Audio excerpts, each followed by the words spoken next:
Hello everybody, Pompton John here, welcome to the channel. Sit down, sit back, let's begin the fuckery. I would like to confess something, dear Lord. I am a TikTok convert. Throughout all of 2018, 2019, I thought this was going to be the next Musical.ly, the next lip sync app for kids that would fade out and be replaced by another clone within 2 years, but oh no, I was wrong. This app has been the biggest thing for online content creation since YouTube, and being a TikToker is an actual viable, taxable career option. And I love it. I love the variety of content on show. I love how accessible it is. I love the sense of community. I love how it's been built up through dancing, which is just this inherently wonderful thing. What I don't love is how easy it is for the algorithm to assign users into little sub-communities where echo chambers are formed with no difference of opinion. An example of this being The Boys. I said I feel invisible. It's 100 niggas in the spot. I woke up. The Boys is nothing new. The idea of groups of men defining themselves through collective masculinity is something that's been around for decades, but what TikTok has allowed is any young guy who just hops on the app for the first time finds themselves inducted into this group, that you don't need a playground anymore, you just need a phone. In and of itself, this is no bad thing. Friend groups are great. Friend groups are great for young people to experiment, express themselves emotionally, creatively, joke around. But the issue comes in when offensive and discriminatory ideas go unchallenged in these circles, and these ideas fester and grow to a point where they can affect real life and real people. What I'm mainly talking about with The Boys is toxic masculinity. Whoa! Ideas that are cultivated in environments where men kind of collectively perpetuate unpleasant ways of thinking and acting. These can include intense aggression, dominating women and desiring superiority over them, thinking of themselves as simple or easier to understand, a lack of emotional availability, a devotion to the norm and a rejection of any kind of difference. Up until the last 10 years, this is all in person. Locker room talk. Stuff you would never say in front of a girl but gets a laugh in front of the boys. However, the internet opens up a whole new avenue of ways for groups of young men to interact. In one way, this is a good thing because it allows unpleasant ideas to be challenged in the marketplace of ideas. On the other hand, it means a lot more men are involved in it from a much younger age. You can see how this connects to the idea of an alt-right pipeline, the way a 12-year-old watches one video and then an algorithm leads him down a path that eventually leads him to hating women. But what's very dangerous is how this idea of The Boys has fostered this very unpleasant disdain for the LGBT community. It's fair to say that the gay rights movement has accomplished a huge amount in the last 50 years, going from homosexuality being illegal in the UK about 50 years ago to gay marriage being legalised. From a historical point of view, that's a huge leap forward. However, due to how quick that was, attitudes have not kept up. There has always been casual homophobia amongst young men and women, calling things that you think are bad gay or queer or bent, ignoring or actively persecuting gay people. I mean, if you were at a secondary school or a high school in the last 10 years, you know that wherever there was homosexuality, there were negative connotations. But there has been a shift recently in the last decade or so. The mainstream culture has really pushed hard for equality. Beyond legal changes, there's the huge rise in popularity of pride parades and so many more gay characters on screen, and gay characters who aren't just, I am gay, that is my personality trait, and I am here. However, this has created a kind of counterculture, as my good friend Paul Joseph Watson would like to put it, amongst men who feel uncomfortable around gay people, and this is especially true on TikTok. This usually takes the form of someone sitting down, doing nothing and pointing to a homophobic tweet while Eminem is playing in the background.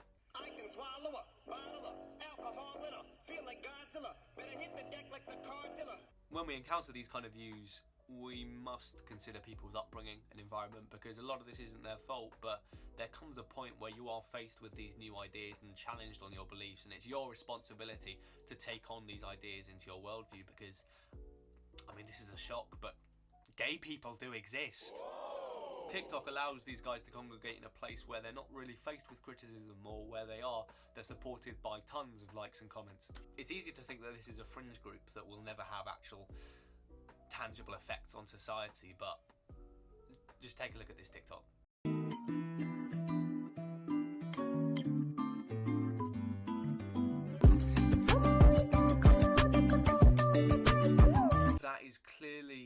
unashamedly supporting homophobia.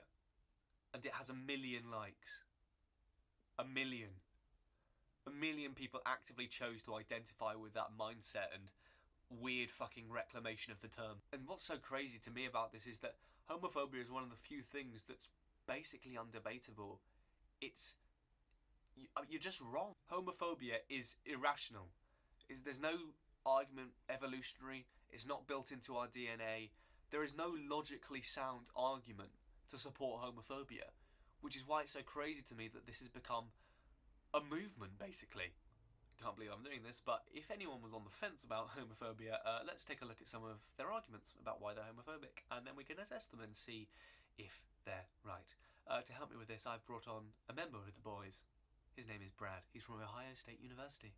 What's up? My name's Brad. I'm from the Ohio State University. Go Buckeyes! And the only thing I love more than beer is you, baby girl.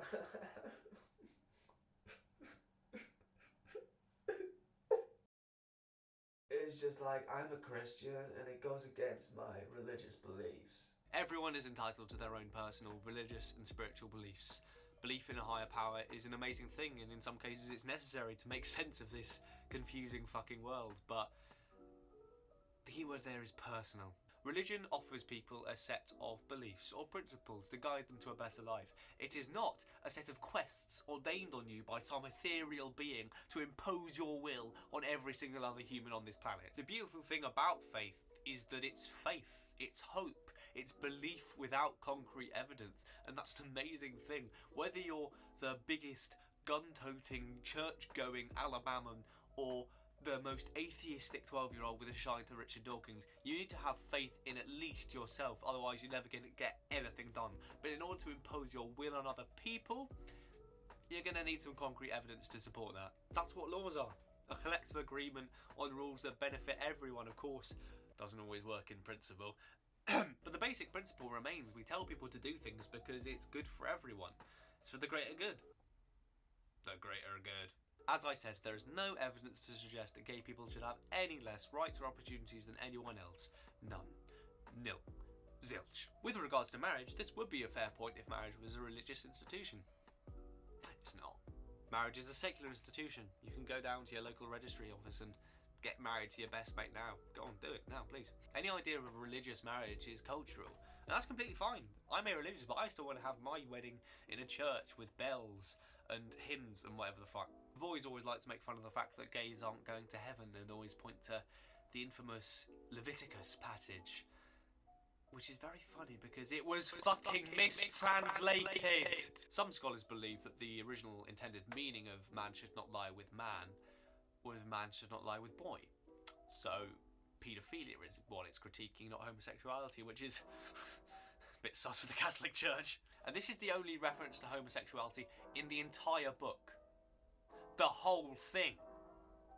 So this sounds a bit like a personal problem. I just think it's too much, man. Like, you can't even turn on the TV without seeing, like, some flamboyant gay guy, right? This creates a very unpleasant idea of acceptable homosexuality. The idea of people being fine with gay people just as long as they don't scream and shout about it or talk about it or mention it at all. It's like making it their whole personality when actually it's just not. Firstly, I think if you would have been imprisoned for your sexuality 50 years ago and still in some countries today murdered for it, I think you've got the right to assert your presence and make your voice heard. Secondly, you're the one connecting those two. If they're not your type of person, fine, call them loud, call them abrasive, but you're the one intertwining homosexuality with these traits. Correlation doesn't equal causation. They're forcing gay people into everything, though. Oh, you are so close to the point. You are this close to the point. Yes, movie and TV studios crowbar gay people into shows and films so they can point to them and skate over any other instances of discrimination that they may be facing. This is tokenism. This is performative. This is bad. This isn't bad because, oh, gay people on screen. Sorry, Brad, but this is bad because being gay is their only character trait. The sitcom main character isn't defined by being straight, but their gay best friend can't wait to open up with a few lines about how gay they are all the time. Did you notice I'm gay? Please don't sue me. These aren't real people, and it's unfair on gay people to portray them this way. And that's without touching the whole kind of suspect trope about the link between gay people and being villains. I don't know why I'm recommending this, but MatPat Game Theory did a great video on this. I'll link it down below. Gay people exist, and have always existed. They were in the trenches in World War I. They were leading Spartan armies. They were acting with Shakespeare at the Globe. They were Shakespeare, maybe. To say that the presence of gay people makes a story unbelievable or feels forced, once again, that sounds like a personal problem. Gay people don't even want equality anymore. They want like superiority. It'll be like illegal to be straight soon. You may think this is a straw man, that no person would actually ever make the argument that it will be illegal to be straight. Try me. Vice, stay with me, Vice. Vice! The mission. The nightmares. They're finally over. The thing about slippery slope arguments is that they kind of don't work as an argument, because you can always just stop. Once you give gay people the same rights as everyone else, you don't have to keep giving them rights. The thing about slippery slope is that people often forget the third word that comes after slippery slope. Fallacy. The slippery slope fallacy. Bro, they're just like jokes. Why are you taking it so seriously? Okay, fine. It's comedy. It's comedy, fine. Let's assess it as comedy. So let's go through the comments and see what kind of zingers they are providing us with. My respect for you went up. Default settings. My pronouns are normal. And a weird amount of anime profile pictures.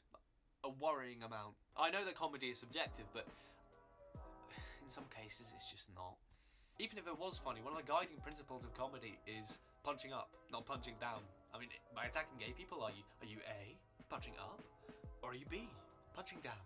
I'll remind you that in 70 countries it's still illegal to be gay and punishable by death. It's B. On top of that, jokes that are intended as not serious can be interpreted as serious and have long-lasting real-world effects. With the exception of absurdism, comedy is funny because there's truth to it. You take something real and you take it to the extreme to highlight the silliness of the original thing. So by constantly punching down on gay people, you're planting the idea subconsciously in people's minds that they're lesser or abnormal or any other stupid fucking buzzword to imply that they're lesser than straight people. As the subconscious idea grows and grows, eventually you get abuse and attacks like we saw recently in the UK. The boys love to parrot people like Ricky Gervais as bastions of free speech. You don't give a fuck what people think about them, when actually you're just mean. You're a mean, unfunny prick. Just because you can do something doesn't mean that you should. Fine, I'm uncomfortable around gay people. Fine, there, I said it.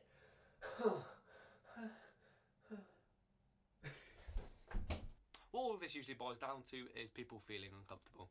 You feel uncomfortable around gay people. Fine. I mean, not fine, but you can't fix a problem you don't know is there. So first you need to acknowledge that you have an issue and then take steps to alter and change your mindset for the better. Not only is this possible, it's your responsibility. You don't have the right to make people feel inferior because you're unwilling to confront your own psychology. How do you get out of the boys? Or how do you change the boys for the better? This is difficult because it's the definition of an echo chamber. Any time a different view is brought to the boys, you're faced with more people just calling you slurs under Star Wars sounds. While researching this, my For You page shifted so much to show more of this type of content, and I think that just shows how easy it is to fall into this kind of cycle. People need in-person checks for this kind of shit, so if you've got a younger brother, an older brother, any kind of young man in your life, check up on them. See what kind of content they're consuming and how it's affecting their belief system, because no one's ever too far gone. That's on an individual basis, but on a community level, I think the idea of the boys needs reshaping as a whole. The boys shouldn't be an exclusive and cynical community defined by insults and vindictiveness. It should be positive, it should be inclusive. What's so attractive about the boys is that it's a community. It's a club. We are social animals that are programmed to enjoy the feeling of the pack, the feeling of inclusion.